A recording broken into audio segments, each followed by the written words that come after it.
channel, and today ay kakain ulit tayo sa isang Filipino restaurant sa Mang Inasal. Pero bago yun, ipapakita ko muna sa inyo ang aking bagong sapatos. Pamasko ko to eh. Bili sa akin to ng mama ko eh. Like nyo naman yung video kung maganda yung sapatos ko. Thank you very much. So tara guys, kumain na tayo sa Mang Inasal. Masarap yung manok nila dyan eh. Tapos only rice pa. Let's go! Dito tayo o-order. Ano kayang o-orderin natin? Syempre manok. Ang daming pagpipilian oh. Saan ba dyan yung only rice? Tara guys, umorder na tayo. Walang pila dito oh. Kaso walang tao. Bakit naman pati yung cashier bad trip din? Nakasimangot, ayaw mag-smile. Smile ka naman dyan. Pila tayo dito. Dapat bawal ang singitan. Matuto tayo mag-antay. Lahat naman kasi tayo makakakain, di ba? Ayun, tapos na siya. Ate, pasingit po ako Di siya nagalaw eh, kaya una na ako. Ate, pa-order po. Hello and welcome to Mang Inasal. Sir, may I take your order? Pa-order po ako ng 1-piece chicken only rice, pa-order ng isang coke, at 2 pieces barbecue. Okay, naka-order na tayo guys. Aantay na natin yung order natin.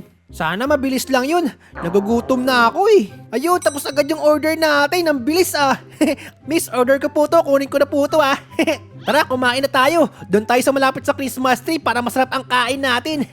Yun oh, lagay na natin ang ating barbecue, ang ating chicken Mang Inasal, at syempre ang ating soft drinks. Yum, yum, yum. Kain na. Uy, may tatabi ata sa atin dito Koreana ata to Thank you po Lord sa masarap na pagkain. Tara guys, kain na tayo. Unahin na natin yung barbecue. Tikman nga natin. Uy, parang tinusok ako ang sarap ng barbecue nila dito. Lam-lam. Pero bakit yung barbecue nila parang dugo? Betamax ata to Pero kahit ganoon, masarap pa din. Kain naman tayo ng rice. Tikman natin yung rice nila. Ang sarap. Lasang kanin. Bakit nyo ba ako pinapanood habang kumakain? Gusto nyo ba akong ulamin? Ang sarap talaga ng unrice ng Mang Inasal. Tapos may chicken oil po. Tapos isasaw natin sa toyo at suka. Tikman natin yung chicken. Ang sarap! Pati yung buto parang gusto ko ng kagatin. Teka. May kumukuha ng pagkain ko. Anong ginagawa nyo? Sorry, wala akong barya. Guys, naubos ko na yung kanin ko Paano ba umorder ng extra rice? Rice pa po! Ang tagal naman ng rice. Wala ata nagbibigay ng rice dito Kala ko ba only rice dito? Asan yung kanin ko? May barbecue pa ako dito Kasi yung kanin ko ang tagal dumating Ayun na guys, bibigyan tayo ng kanin. Si galit na crew. Sir, yung kanin ko po. Wala naman lilinisin. Hindi po linis, kanin po.